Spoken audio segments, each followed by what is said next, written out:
One more time.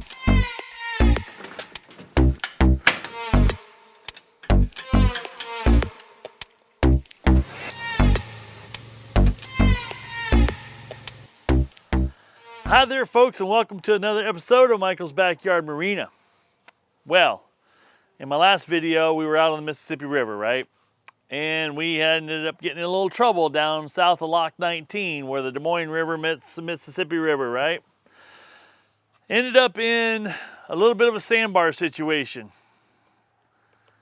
And they got a little stuck, but we got ourselves out.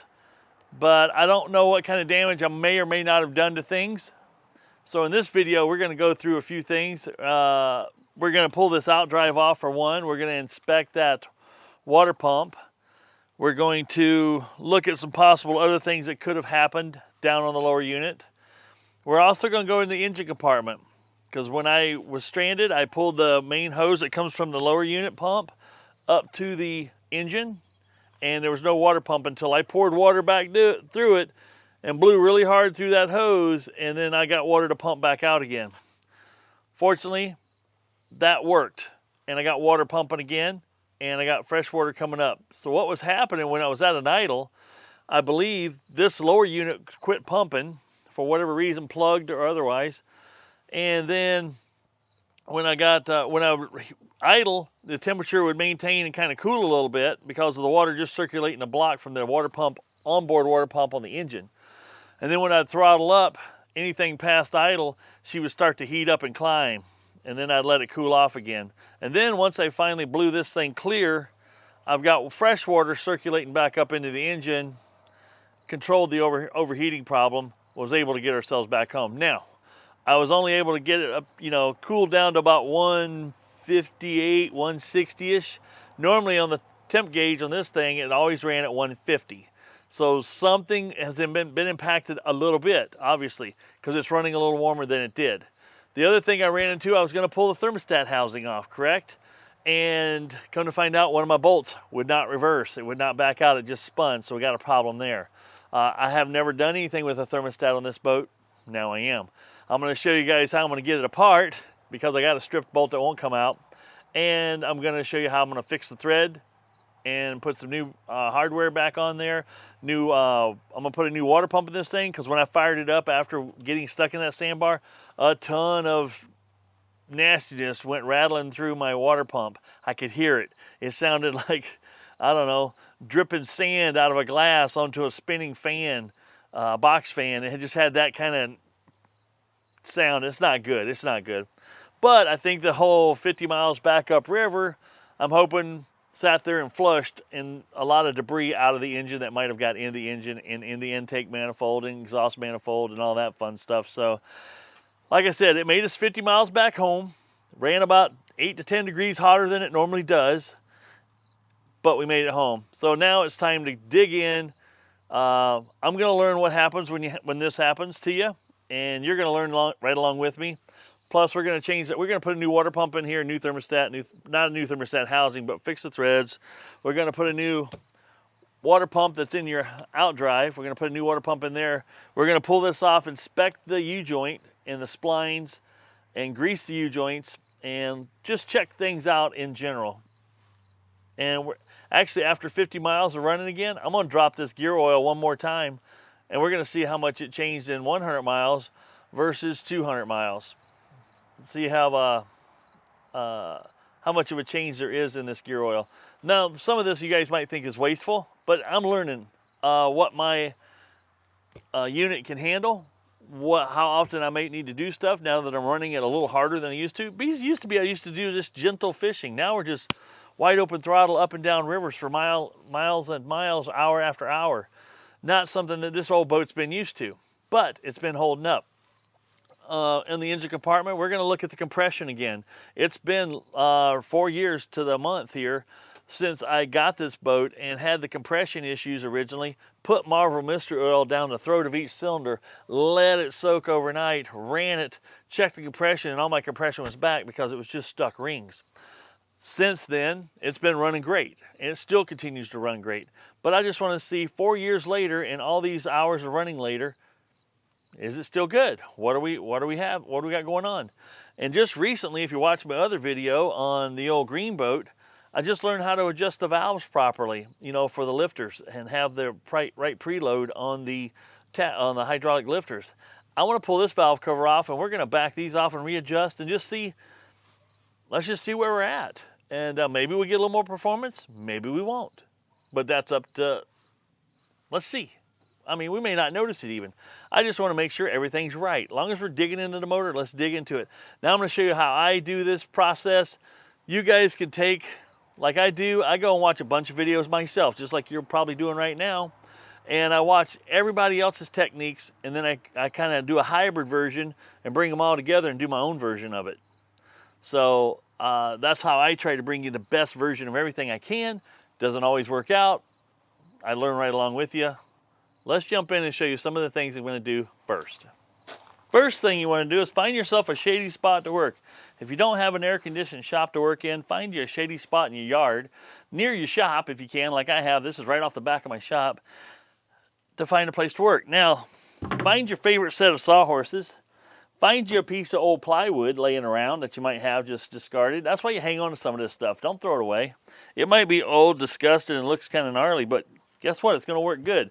It's going to be something I can take the stuff from inside my boat that I don't need right now, like my engine cover, my seats, and set them right over here. I don't have to set them all the way down to the ground and all that kind of fun stuff. But I'm going to get those out of the way. So that's one of the things I find very handy to do. On the other side of the boat, I have a ladder. When it comes time to climb in and out of your boat several times, make it easy on yourself.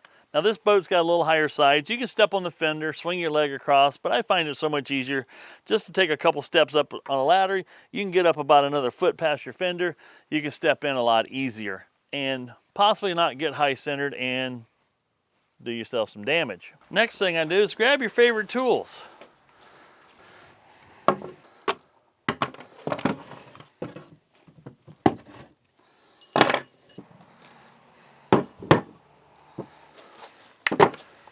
So gather up all your tools. Now me, I'm getting used to having this set around because it has a lot of the tools I need, like 95 to 98% of all the tools I use to work on my boats out in the yard here. And they're all nice and clean and neat and organized. And I got them all, and it's easy to move from boat to boat. Big impact in case I need it. My little impact I use most of all. A couple of pieces of wood, a couple of impact accessories. You know, like that hold for your sockets and whatnot.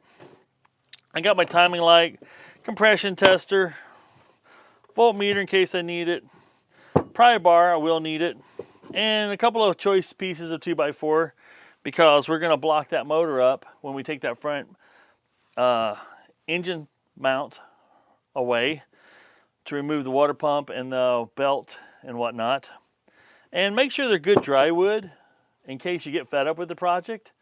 They'll light up easier, so you can pull this thing out in the yard and just set the whole thing on fire and walk away, if you choose to do that. And don't forget to have yourself a little bit of refreshment because the sun's coming up and it's going to get warm. Now what I'm going to do here, it might get in my way a little bit, but I think I'm going to go ahead and put the bimini top up. So when that sun starts shining in on the things I'm working on and it starts building up a little heat, we can get out of the sun. All right, let's get into the boat and remove that engine cover and a few unnecessary items that are in the boat and get busy. We're going to go ahead and remove this engine cover.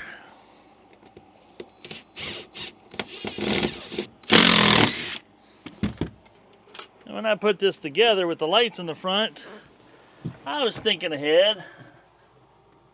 I put me a little two-prong disconnect there to make life easy on myself.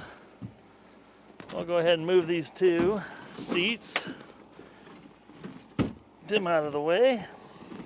Now we can pretty much get at everything. All right, let's bring our first bit of tools into the boat, and we'll save the big impact just in case we need it.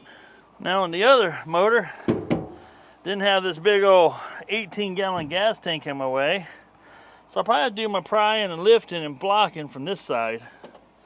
That's okay. That's what we'll do. Good news is I can go ahead and start stacking up a couple blocks down here. I apologize, my big self's in the way here.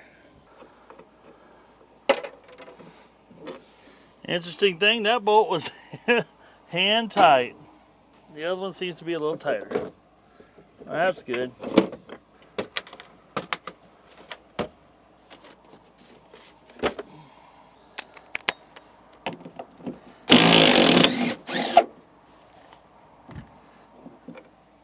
Are you guys seeing what I'm seeing? Look at that.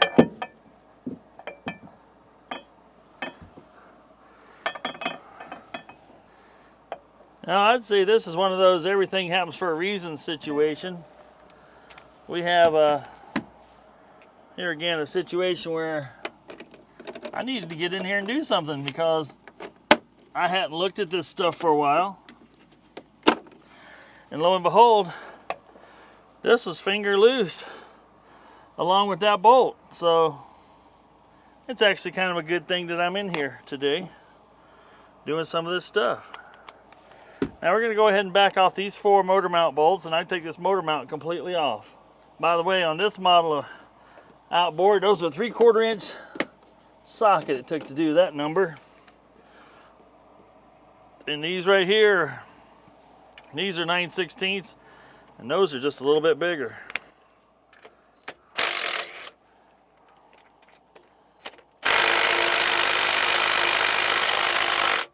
It's a little bit tighter.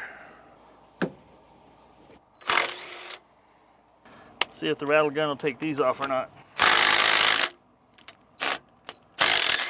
Yep. Yep. Guys, this is pretty much real time here. Showing you how fast this all can come apart. So having a fear of servicing this stuff shouldn't be a fear at all. A couple of the key tools and away you go, right? I'm going to back off the alternator holder tightener, just like that. Go ahead and pull our belt off. You know, our belt's actually in pretty good shape. I've never replaced it, but I'll put a new one in just because I'm at it. I'm in it, right? All right. We'll go ahead and pull our water pump pulleys off while we're in here. 1, 2, 3, 4, just like that. Water pump pulleys work right off, just like that. We'll put those bolts right inside the pulley. We're down to the water pumpage. All right, let's go ahead and drop my tools. Now here again, I'm using my little dinkus of a screwdriver here. You know what? I'm not going to use a screwdriver bit on this. I'm going to use my nut driver for this and loosen this up. There we go.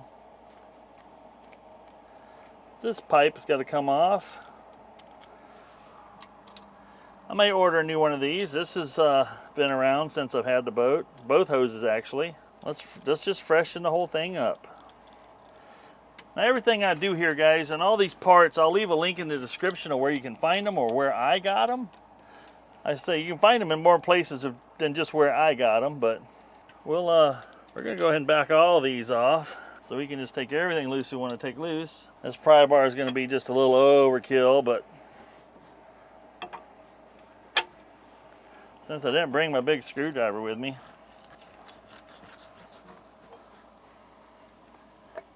there we go. You know what? I'm gonna leave that one right on the water pump. Water pump feels nice yet. You know, typically I wouldn't replace it. Might make a good spare. 1. These are still 1/2-inch headed bolts. 4, just like that. I'm gonna pull these bolts out, stick them in the water pump pulley, keep her upper. Then I'm gonna take my wooden block here.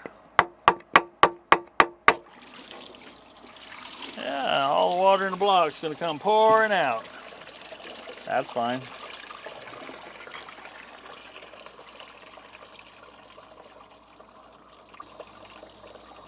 Well, as luck would have it, I wasn't paying too close attention to where the camera was. So I got you taking the water pump off, but I didn't get a good clear shot of this coming off. Now, I did look at the total video time, and the total time it took me to get this far was 22 minutes. And that's from blocking it up, you know, where the start of this thing was, blocking it up till all this is apart. So I wanted to give you that bit of information. Plus, I want to kind of show you how these things work. So this hose here is coming up from the lower unit. This is your water pump that's picking up your lake water, your river water, your creek water, or whatever water your outdrive happens to be sitting in. It could just be muffs from your garden hose. It takes that water, hooks up right here, comes right in. And this is your thermostat housing right here. This is what it looks like. This is what the thermostat looks like. Sits right in there like that. And what it does is water's pumping into here and pumping into the motor and pumping around in the motor and circulating inside the motor, not going anywhere else just yet. But it is going one other place. Right here, you see this other little hole here? When it comes in here, water's going through the motor and through here. This water here is circulating through your water pump down here and your block. This hole here, I'm going to set this down.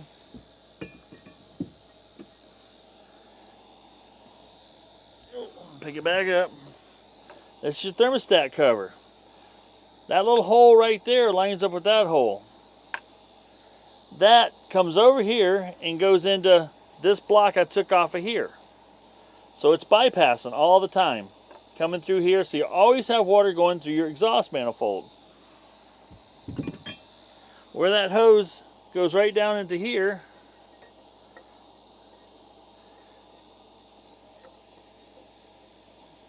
set this back on here, goes in here and provides water all the time through your exhaust manifold and intake manifold to keep it cool.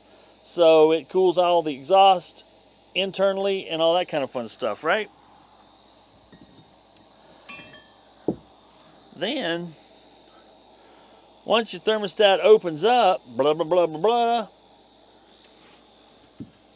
thermostat housing here, right? Once your thermostat opens up, it lets that water pass from the block up into this. Past your thermostat into this, which allows more water to circulate and pour out of the back of your exhaust, through your exhaust manifold and out the back of your exhaust. So I just thought it was interesting to show you guys how that worked. This is all the stuff I'm going to be cleaning up, making better. And we're going to put a new thermostat on it. We're going to clean all this up with a wire wheel. We'll shoot it with some fresh paint.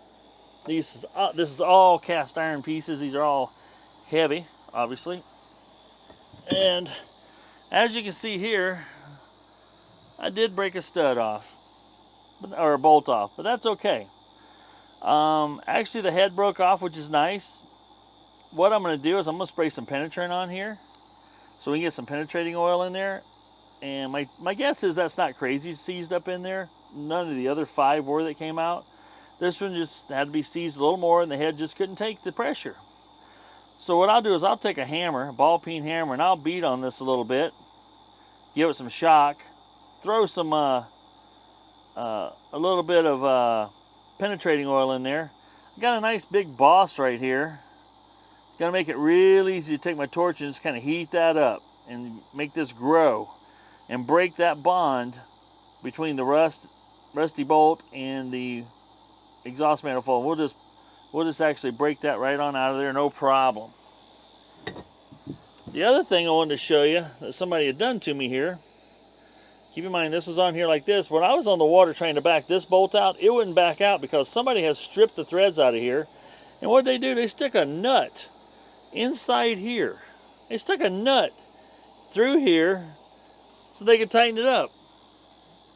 Well, that's awesome. I mean, not a bad fix, but not a good fix either. So I'm going to fix the threads in here. I'll show you guys how I'm going to do that. We're going to put a helicoil or a thread insert in there of some sort so we can replace those threads and get things functioning like they should. And we'll go from there. Anyway, just thought I'd share that with you guys. Now let's go pull the outdrive off and let's see what that water pump looks like. That's the main thing I want to see, is get that outdrive off, get that water pump out, and see how that's looking. Okay, what your boy is gonna do here is a down and dirty way of getting this off. I do not recommend doing this if you like your back or your health, but I'm gonna do it anyway. First thing I'm gonna do is I'm gonna lower this the rest of the way down.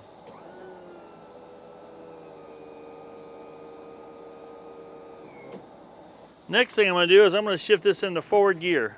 So basically I'm shifted into forward gear, pretty much full throttle. And I'm doing this in the essence of time. I will not put it back together this way, but this is a down and dirty way to take it apart. So we're gonna disconnect the lift cylinders.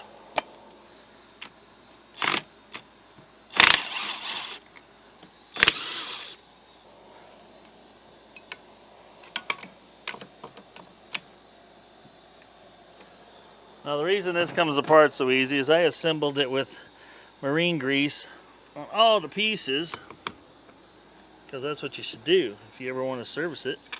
Nothing seizes together.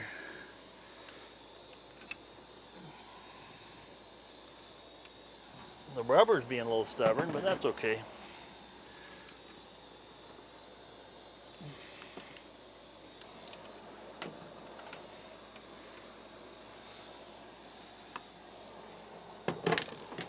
Right now we have no trim cylinders. There's nothing holding this together to the outside of this boat except these 6 bolts here. Now we're going to take those out. Now other times in other videos I have taken my cherry picker engine hoist right here and hooked it and just lifted this so gently and carefully off. This time, and that's how I'll put it back on.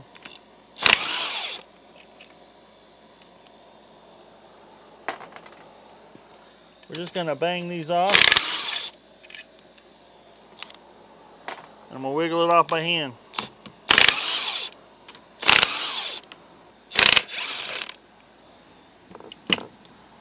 Just like that. Just give her a little pop like that. She'll break the seal loose. Then I'm going to grab onto it under here and support it. Just slowly wiggle this thing out. And eventually I'll be holding all the weight. There she comes.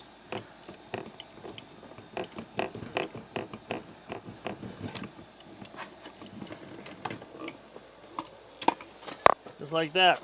Now I'll grab my 2-wheeler and we'll wheel it around and get it in the air-conditioned shop where we can sit and enjoy. Nothing but oil up in there. I'm good with that. Now this is the way you will find a lot of boats on the internet with this outdrive yanked off and not put back in place, because I feel people just thought they could just pull those bolts out, get it out there, and pulled it off the boat and go, oh shoot, now I'm over my head and I don't want to spend any money. That's how it ends up.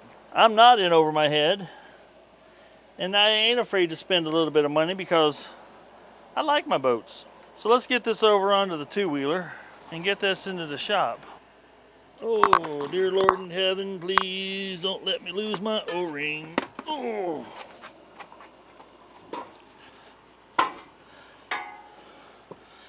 Just like that. We got it resting comfortably on the outdrive transport unit, model 2022. Let's move it on into the shop.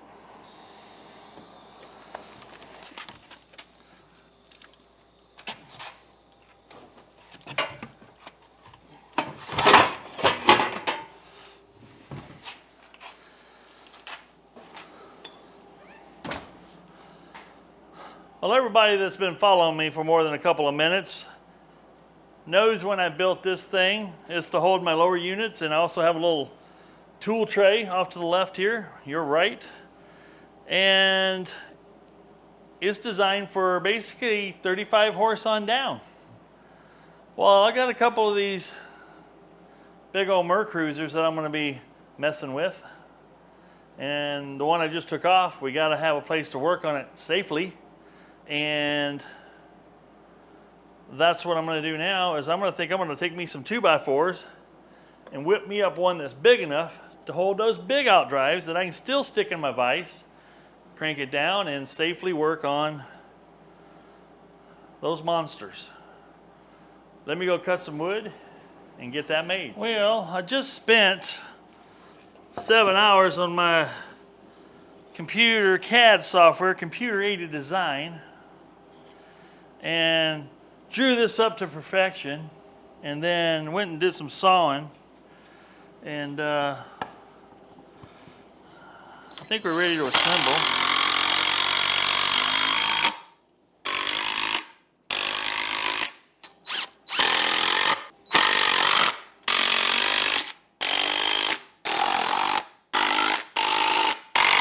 Well, that center of gravity feels just a little bit better. Let's go with that. Let's go ahead and pull that hydrofoil off. Now we got to reach down through the top here to remove this.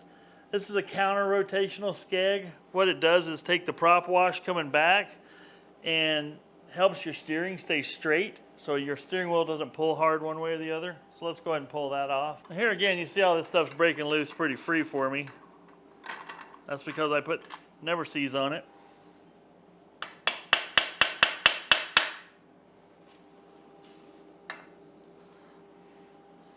See the Never Sees around the hole? The reason you have to pull that off is there's another one straight up under here.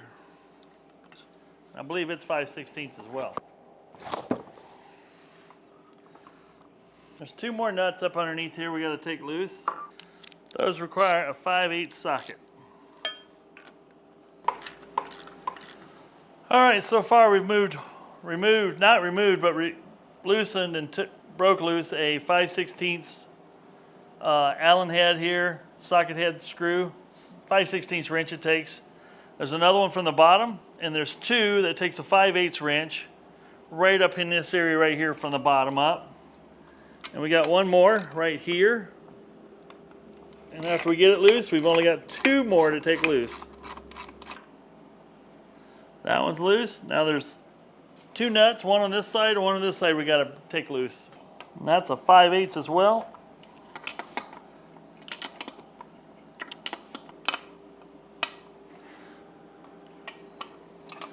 Did I mention drain your gear oil first? I just realized that a little late. I got ahead of myself. You know, that oil looks a little dark, but you know, I just put that in, ran 100 miles, and it looks better than it did after I ran 200 miles. I tell you, that old oil, after 100 miles, don't look too bad. Don't look too bad at all. I like it. All right, now that we've backed the truck up and drained the oil so I'd quit making such a huge mess. Now these are finger loose on these 2 on either side. I'm going to go ahead and use the hoist to my advantage. Give this thing a little liftage. Hopefully it just lifts right off of there.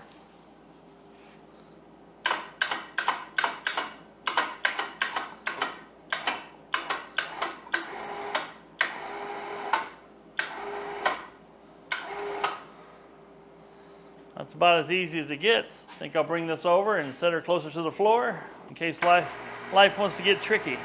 Now I want to get you in here kind of tight because there's a woo-wee. This area is full of sand. Good thing it doesn't do anything. We'll get the old shop vac and we'll clean that out, but that's full of sand there. So far, everything looks pretty good. Seems to be a lot of sandage right here. But other than that, it looks pretty decent. One important thing I want to point out here is there is a little O-ring right there. If you don't put that in, you will have some issues because this is how the oil, gear oil, gets from the gearbox up to the top end we just took off to get to those gears. That's the only passage. If that leaks or gets water in it, you'll destroy your gearbox. So don't forget to put that on. We're going to go ahead and back all these off. We're going to take that O-ring off, and then we're going to lift this little seal up here. I think this is just more or less a little flinger. It's got a pretty good fit on it. Now we're ready to take these. Looks like this might be 7/16, this might be a 1/2 inch.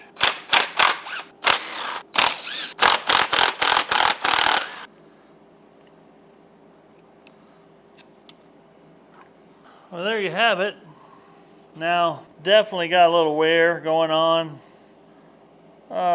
You know, this might have ran another year, the rest of this year. It's definitely not as flexible as it used to be, because you can see right here, this one's sticking out straighter than this one. That means this one sat in a cramped position longer than this one and just kind of stuck there. Alrighty, so we got a few sand lines in here. We got a little bit of curl, permanent curl going on here with some wear on these impellers. It's not bad. This one probably ran me another year. So the good news is I could probably run at least 2 years. I ran 2 years on it already, but last year I really didn't run much. But this past 3 weekends prior to this video, putting over 300 miles on the boat, this was running a lot. So it's actually held up pretty good. So the components I bought last time to rebuild this, I'll buy these. I'm going to buy this same kit all over again. Why mess with something that works? All right, folks, that's how you disable a boat in under 2 hours. Now, this is where some people get into a lot of trouble. They'll get into this motor or this outboard or this whatever so far, and then they're like, I'm stumped. What parts do I order? How do I know I'm ordering the right parts? I believe this outdrive here, since it's a 1976, is an MC1. I'll go over some more detail with you in the next video on how to determine what outdrive you have, because there's specific outdrives for specific years, which is really cool. I'm pretty sure all the ones I have from 1966 to 1978, don't quote me on that, primarily are all MC1s on these 120 horse motors. So makes it pretty easy. I'm not sure when they went to Alpha 1 and to the Alpha 2s what all changed, other than they got a little bit bigger, beefier, fancier hydraulics, fancier sensors and stuff like that. I haven't messed around with enough of those. So Richard Cranium, if you're out there, he seems to know a lot about everything I do. So don't be afraid to pipe up and let us school us a little bit. Give us some verbiage, give us some more websites to find to help us out with this stuff. And anybody else out there that has keyboarded me and let me know that I'm doing it wrong or that I'm doing it right. So, and give us some more information. Let's be helpful. Let's help everybody else. Let's help everybody keep their boats on the water. Let's keep these old girls out there doing what they do. But anyway, so there again, I think it was 22 minutes to disassemble that whole front of my motor there, basically, to get the water pump off, because I'm going to put in the thermostat housing and all that other stuff. The assembly video, I'll get into how I'm going to remove that last stud that's in there, because that, there again, like I said, that's got a perfect candidate for me being able to bang on it with a ball peen hammer, throw a little penetrating, you know, some PB blaster on it, hit it with some heat, and that thing will probably just back right out of there. And then I might take a tap and carefully chase all those threads so they're all clean, get all that rust out of there, flush it out with a little brake cleaner and new gasket, and that thing will be good to go. A little fresh paint ain't gonna hurt it any. But yeah, most people get in trouble once they get this far, but I'm gonna leave a link to all the parts that I buy, where I buy them. I'm not sponsored by any of these folks where you're gonna buy it from. Now, I do have an affiliate account with Amazon, and some of this stuff I bought off Amazon before. I'm seeing it 2 years later. I'm still pleased with it. I would buy from that supplier again. So I'll leave the links to the affiliate links to those products that are Amazon purchased by me. And if it comes from marineengine.com, Crowley Marine, boats.net, or any other type of people out there, I'm not sponsored by any of those folks other than I get commission from Amazon. But I'm not going to tell you to go to Amazon if there's a better product somewhere else. I'll give you that information. That's just how I roll. I appreciate you guys tagging along with me on this video. Now you see, if you run into a sandbar, what it can do or can't do. Did the 50 miles back upstream running full throttle flush the entire sand and everything out of the system? Possibly. Did the sand settle down in the lowest part of the cavities in the motor? Probably. Because it'd be just like gold, mining for gold. The sediment's going to settle to the bottom. And the gold settles to the bottom. In this case, the sand settles to the bottom. The good news is I'm pretty sure once I get my new thermostat housing, or thermostat in my housing, once I get all that cleaned up and shined up so it looks really good, and water's flowing like it should, this is pumping like it should, and it was. That's how I got home. We'll be ready for the next trip. I'm going to tackle another part of the Mississippi. I have a feeling my son and I, once I get this back together in 2 weeks, we're going to go up to the northern tip of Iowa, somewhere up in that range, and run a segment of river up there that we haven't touched yet. And we're going to do it with this old girl. We're going to have some fun. You guys get out there and have some fun. Don't be afraid to tackle a job like this. You just saw me tackle it. I told you all the tools I used. I showed you all the little techniques. There wasn't much technique there. It's all a little unbolting and pulling it apart. Putting it back together is where you got to be careful. And I'll show you how to be careful there, because I've done this a couple times now, and that's literally the God's honest truth. This isn't something I've been doing for 40 years. I've done it a couple times, and I'll show you the little tech tips and tricks to make sure you don't destroy what you're trying to fix. You know, putting the little O-rings, getting the gaskets in the right spot, making sure everything's doing just what it should be doing. This is Michael saying have fun. If it ain't broke, fix it till it is. And I'm out. Out of my flipping mind. Why did I take this all apart? It was a running motor. It was an operational functional outdrive. What'd I do? Enjoy the drone footage.